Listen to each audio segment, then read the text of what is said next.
జగన్మోహన్ రెడ్డి గారు అధికారంలోకి వచ్చిన తర్వాత జగన్మోహన్ రెడ్డి గారు సంక్షేమం చేస్తే మన ఏదైతే మన ఆంధ్రప్రదేశ్ రాష్ట్రం ఉందో అది శ్రీలంక అయిపోద్ది, అది వెనుజులా అయిపోద్ది, అది జింబాబ్వే అయిపోద్ది.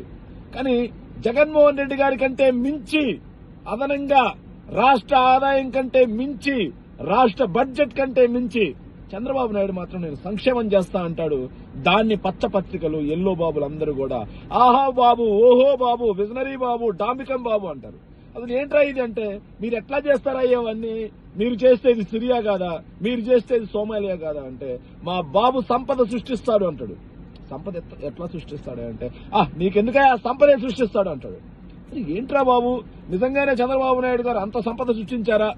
ఆయన 14 ఏళ్లలో ఆయన సృష్టించిన సంపద ఏంట్రా అని చెప్పి మనం గమనిస్తే 14 ఏళ్ళు కూడా వల్ల 2014 నుంచి 19 వరకు చూసుకున్నాం అనుకో, 2014 నుంచి 19 వరకు చంద్రబాబు నాయుడు గారు హయాంలో సంపద సృష్టి ఎలా జరిగిందంటే 2014-15లో 95,734 కోట్ల రూపాయలు ఉన్నటువంటి రాష్ట్ర ఆదాయం ఆయన దిగిపోయి 2018-19 వచ్చేసరికి 1,14,948 కోట్ల రూపాయలకు రాష్ట్ర ఆదాయం పెరిగింది.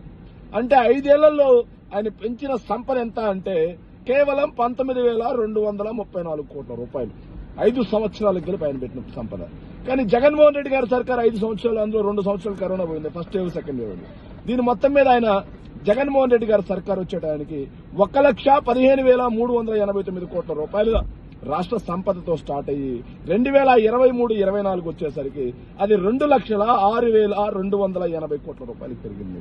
అంటే జగన్మోహన్ రెడ్డి గారు అధికారంలోకి వచ్చేటానికి ఖజానాలో చంద్రబాబు నాయుడు గారు లూటీ చేసి అస్తవ్యస్తం చేసి 100 కోట్ల రూపాయలు ఖజానాలో పెట్టిపోయినా గానీ జగన్మోహన్ రెడ్డి గారు కరోనా లాంటి ఆర్థిక ఇబ్బందులు కూడా ఎదుర్కొని జగన్మోహన్ రెడ్డి గారు 2024కి ఈ 5 సంవత్సరాల్లో పెంచిన సంపద ఎంతో తెలుసా?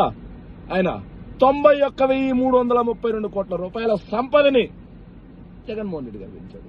మరి 19,000 సంపద పెంచినటువంటి చంద్రబాబు నాయుడు గారు విజనరీయా, చంద్రబాబు నాయుడు గారు చాణక్యుడా, లేక 90,000కి ఆదాయం పెంచినటువంటి జగన్మోహన్ రెడ్డి గారు విజనరీయా, జగన్మోహన్ రెడ్డి గారు చాణక్యుడా? రాష్ట్ర ప్రజలందరూ ఇది గమనించాల్సిన సమయం ఆసన్నమైంది. Thank you.